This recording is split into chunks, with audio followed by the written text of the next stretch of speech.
So let's just get right into it. If I had to sum up all of my feelings into a single statement, it would be that Stranger Things 3 lacks subtlety. Just about everything, ranging from the characters, the monster, the bad guys, the humor, tone, and conflict are all flashy, bombastic, and in your face more than ever before. It's very clearly a change in delivery that is intentional, a trade-off for a grander sense of scale, an increased level of excitement, and a somewhat unbearable amount of tension in some of the horror scenes. The new direction clearly has its positive attributes that set this season apart from the others, and I really appreciate that change. I don't want to see this series simply repeat itself over and over again. But something was lost in the transition. I feel like in order to get the new things, we lost a bit of what made Stranger Things special in the first place. There was always this magic in the small moments, the quiet moments, that have now been replaced with fistfights and endless jokes. Anyway, I'm going to walk through all the major aspects of Season 3 and trying to get down to how it differs from the previous two seasons. Right off the bat, we have to talk about characters. They're the absolute driving force behind this machine, and it's little doubt that without guys like Steve and Dustin, Ellen, Hopper, Nancy, and Jonathan, and just about everybody on this thing, the show would not have anywhere near the same appeal it does now. Without a set of solid characters, any premise or concept, regardless of how good or original it is doomed to fail. Luckily, Stranger Things has created a cast that is full to the brim with iconic and lovable characters. But my goodness, the character writing in this season took a huge hit. Some characters are still really awesome, like Billy, Nancy, Steve, and Robin, but then others are completely wasted or just have no importance to the plot. But let's get the good stuff out of the way first. I like the Scoop Troop gang. Their chemistry is wonderful and their back and forths have already become iconic.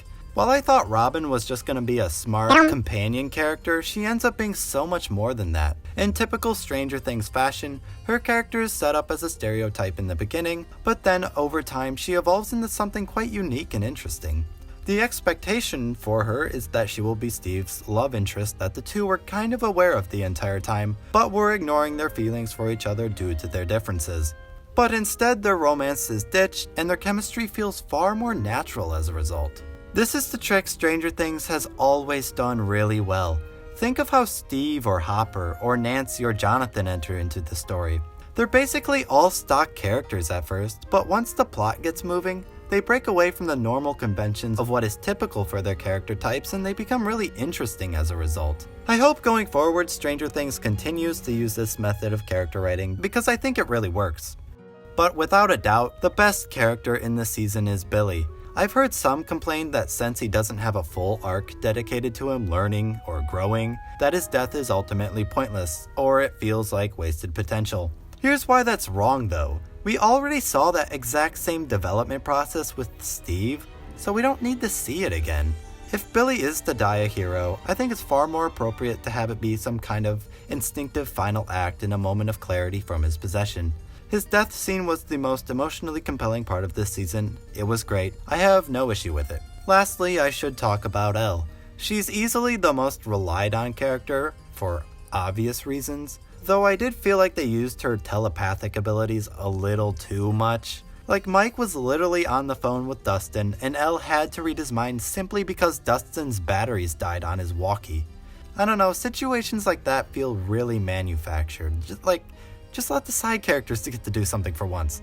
Anyways, I like Elle's path to exploring her own individual identity. I like her and Max shopping at the mall and blowing up people's drinks in their faces.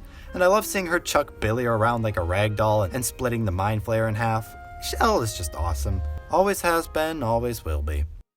But unfortunately, the majority of the remaining characters are handled really poorly. They are either insignificant, or they have stuff to do, but their dialogue is so poorly written that their presence on screen is practically insufferable. Mike and Will fall into the former category. They contribute nothing to moving the plot along and get no time to reflect on the events taking place around them.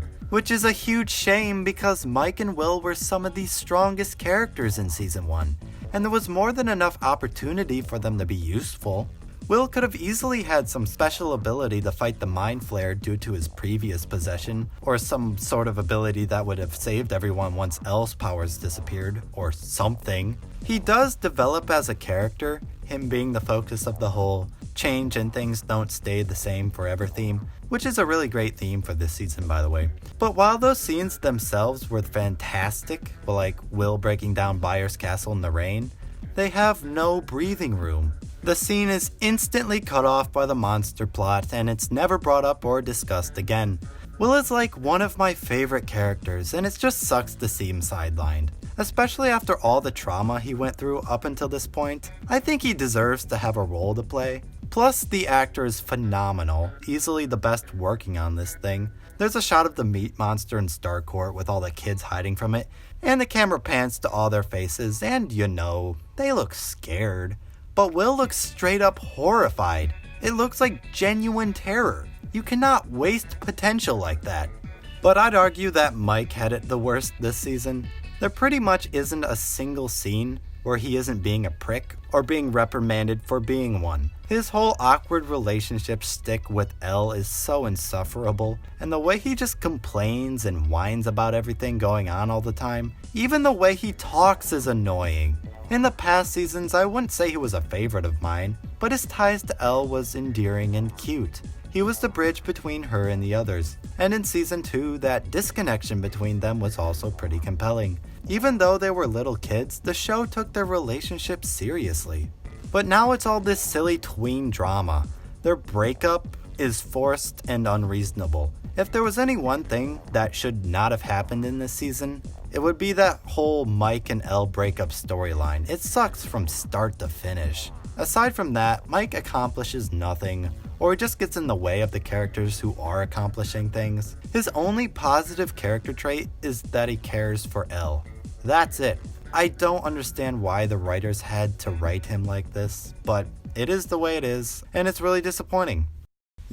I said Mike was the worst, but honestly, Hopper comes pretty close behind. Sure, he got stuff to do, but he never changes along the way.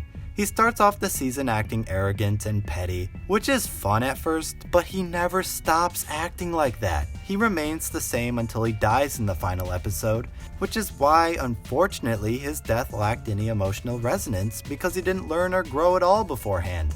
So it just felt like his death came out of nowhere. Of course, the hint that Hopper might still be alive also takes off the weight of his supposed death. Then there's the problem that every conversation between him and another character devolves into an argument. That's probably underselling it too. Literally every scene with him ends with people yelling at each other. It gets so old. I don't know how I didn't notice it the first watch through, but this second time seeing it, it was so hard to sit through. This is kind of what I mean by a loss of subtlety. It's just trying so hard to constantly make you laugh that it ruins any sense of realism.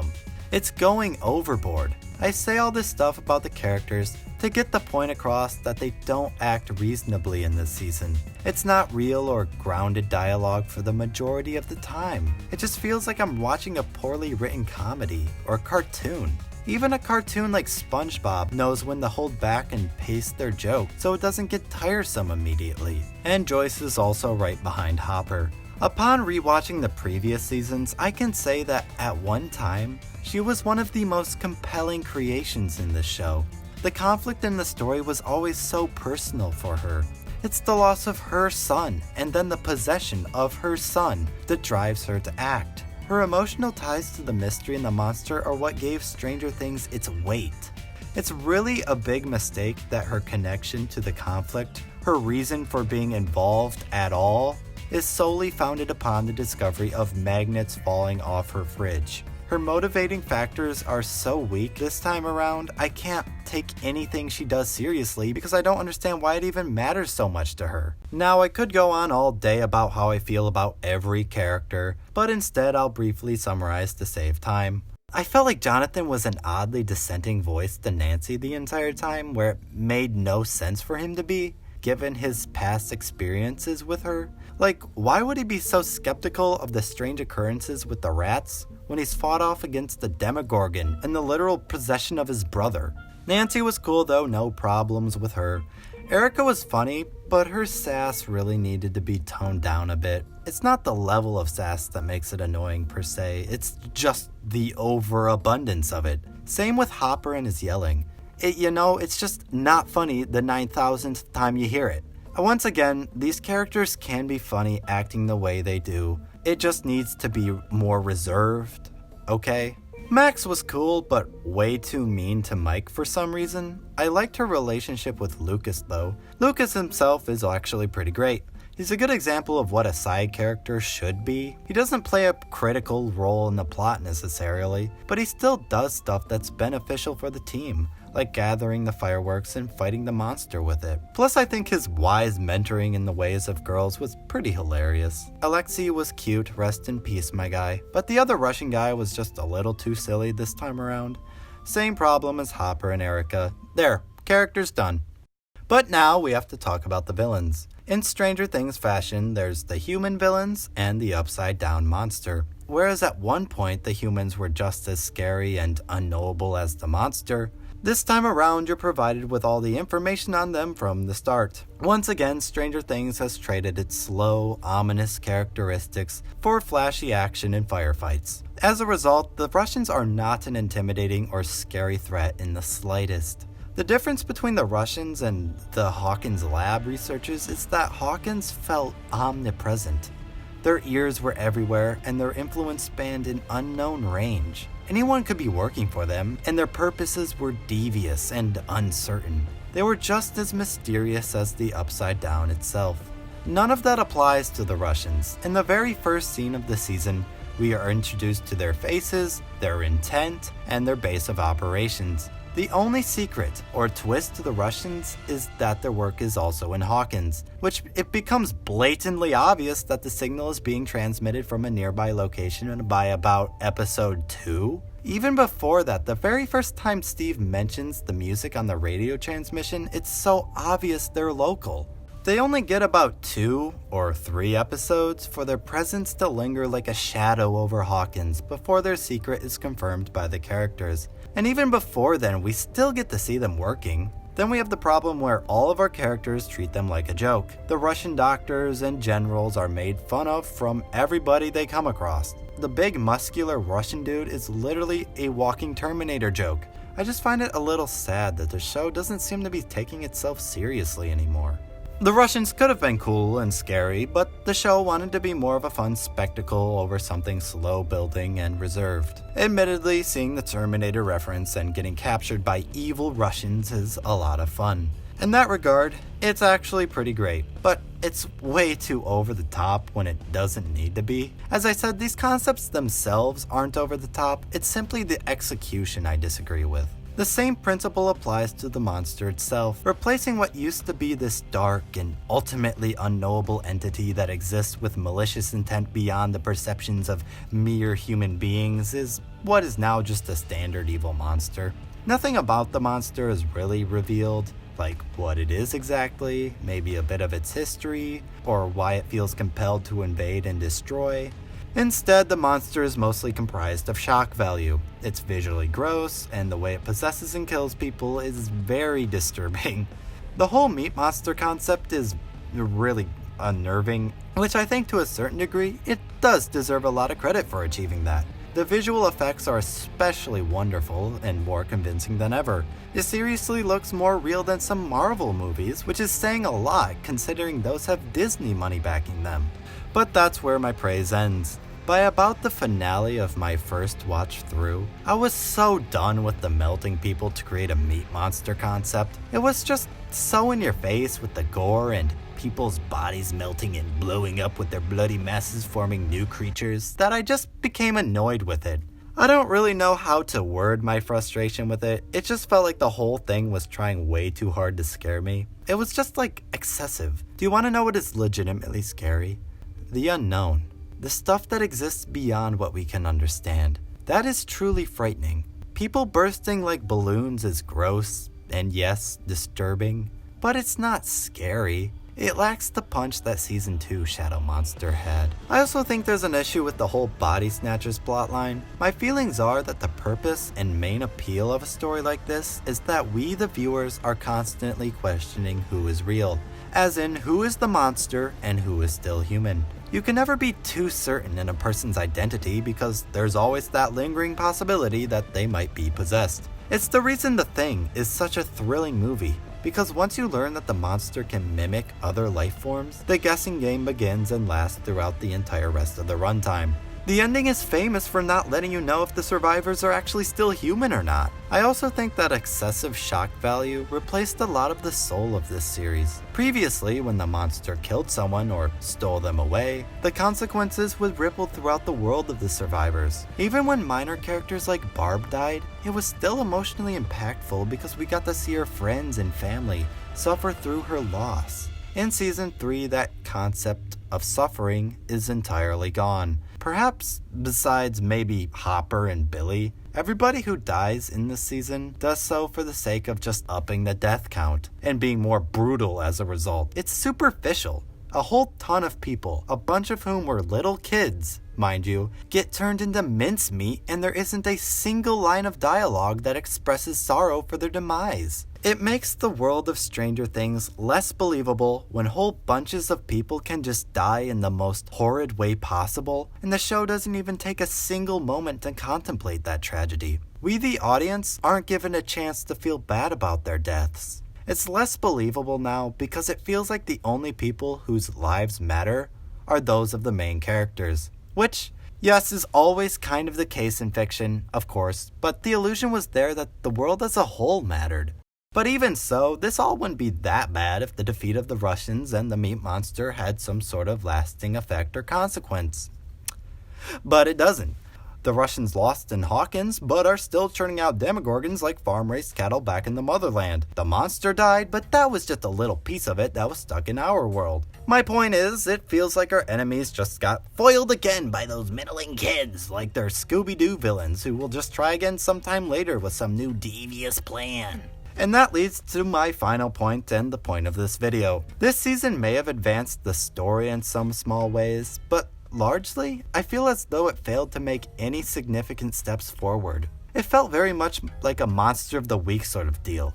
A threat comes by, our heroes defeat it, life goes on until another threat arrives next week. Over and over again, monsters continue to come by just to be defeated by our heroes in pretty much the same way. I mostly attribute this feeling to the lack of any meaningful new lore concerning the Upside Down and the Shadow Monster. Everything about them that was shown to us we basically already had seen or known. The Upside Down itself, which is the biggest question mark this series has, is completely absent this time around. No new mystery, and no questions answered. But then there's also the problem with the characters. While some might take some steps along their journeys, most stay completely stagnant. As I said, the majority of the cast are completely static. Aside from Elle, Billy, Steve, and Robin, and a few others, most of the characters undergo no significant change. What even is Mike's role in this show anymore? Why does he even exist? Will is by far the coolest kid character, but he does nothing. He has a few scenes to voice his feelings, but they never get addressed after they happen.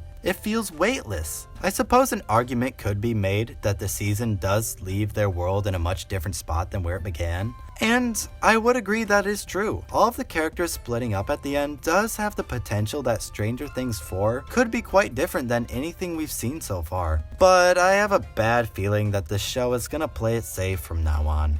We'll just have to wait and see. So I guess to put it simply, most of our characters didn't change, and we didn't learn anything new about the Upside Down or the monster. The world didn't go forward a whole lot. That's why to me, this season felt like it didn't have much of a point. I'll use one of my favorite animated shows as an example of something that feels like it has purpose in every episode and every season. In Avatar: The Last Airbender, there's a goal laid out to our main heroes very early on in Season 1.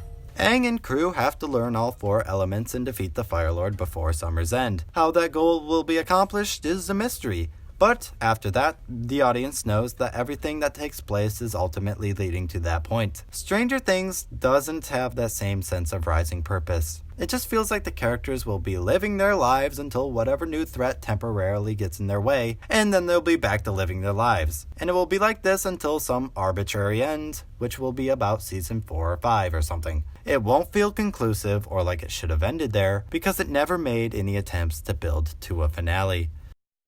So, I know that was a lot of very critical things that might have made it sound like I just really despised this season. The truth is, I was disappointed, yes, but I didn't find it lackluster. No, Stranger Things is still a blast to watch. Hopper beating the stupid mayor is dumb, but it's fun. The kids infiltrating a secret Russian base is ridiculous and breaks whatever sense of being grounded in reality this show once had, but it's endlessly entertaining and fun. The monster may have been way over the top, but when all the kids get together and start chucking fireworks at it, it's just pure spectacle. What I'm saying here is that even though I didn't like the direction that this show took, and I feel the new tone and direction as a whole, I will not say that this show is bad. It still has a ton of reasons to watch it going forward. If there were any disagreements with what I said here, let me know. Of course, I don't get any feedback at all, considering I have 0 reach viewers. But if you watched until here and want to express something in the comments, I will for sure read and consider them. Thanks for watching.